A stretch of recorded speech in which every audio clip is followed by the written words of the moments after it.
Ever thought about what it takes to actually build an education? I mean, it's way more than just a list of subjects or pile of textbooks, right? It's really like an architectural plan, a deliberate blueprint for learning. And that's the big question, isn't it?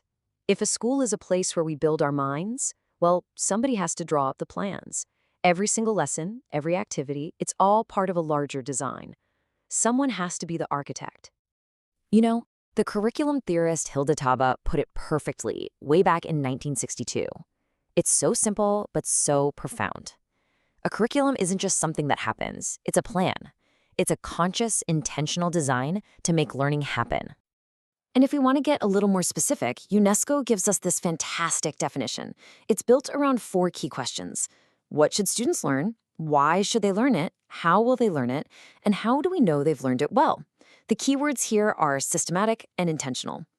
So here's our game plan for this explainer. We're going to look at the blueprint itself, then we'll dive into the design process. After that, we'll explore 3 totally different architectural styles for a curriculum, and finally, we'll talk about why this all matters so much.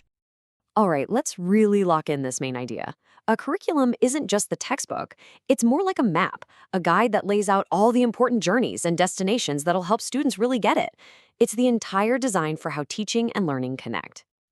Which brings us right to our main event, curriculum design.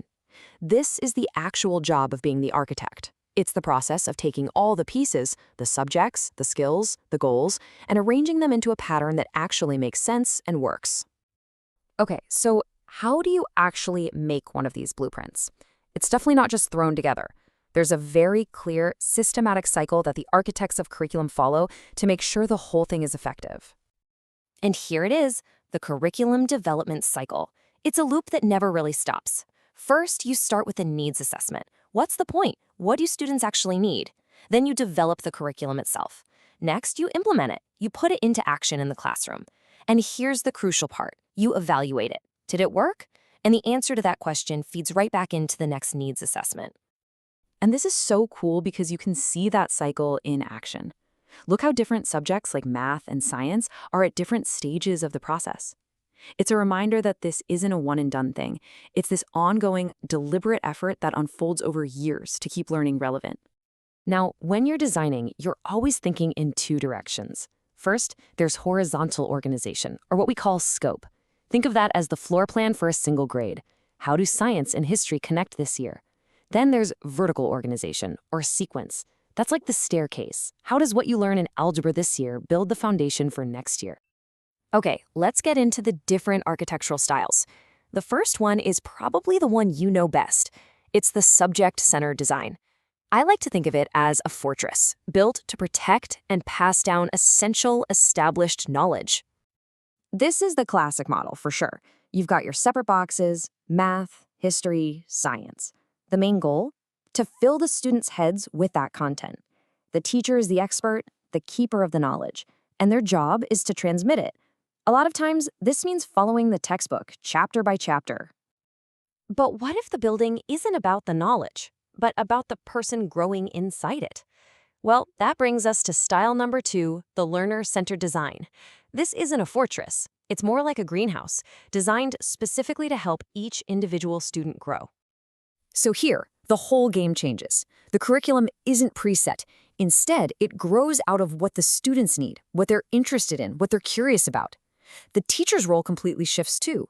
They're not a lecturer. They're more of a facilitator, a guide helping each plant, find its own sun. And that leads us to our third style, which takes things in another direction entirely, the problem-centered design. Here, the school isn't a fortress or a greenhouse. It's a workshop where students are learning the tools to go out and build a better world. With this design, you don't just learn things for the sake of learning them. You learn because you need that knowledge to solve a real-life problem. Maybe it's a local environmental issue or a big global challenge.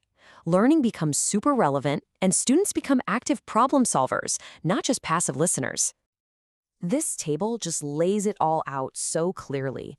Look at the shift in the core focus, from content to the individual to real-world problems, and see how that completely changes the role of the student.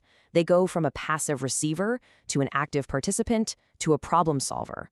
The design you choose literally changes everything about the educational experience.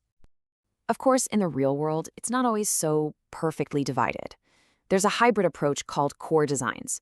This tries to get the best of all worlds, right? It says, okay, there's a common body of knowledge everyone should have, but it also leaves room for individual interests and for tackling real-world problems. So, at the end of the day, why does any of this matter? Well, because the blueprint you choose for a school has a massive impact on what students learn, how they learn to think, and honestly, the kind of people they grow up to be. And here's the thing, there is no single best design. Picking a curriculum design isn't just about educational theory. It's a statement about what a society values. It's about deciding what we think the whole point of education really is for the next generation. So, I'll leave you with this question to think about. If you were the architect, what would be the purpose of your school? Would you build a fortress to transmit knowledge, a greenhouse to nurture individuals, or a workshop to solve problems? Your answer says a lot about what you believe education is all about. Thanks for joining me for this explainer. If you want to dig even deeper into the architecture of learning, all of the sources we used are listed right here.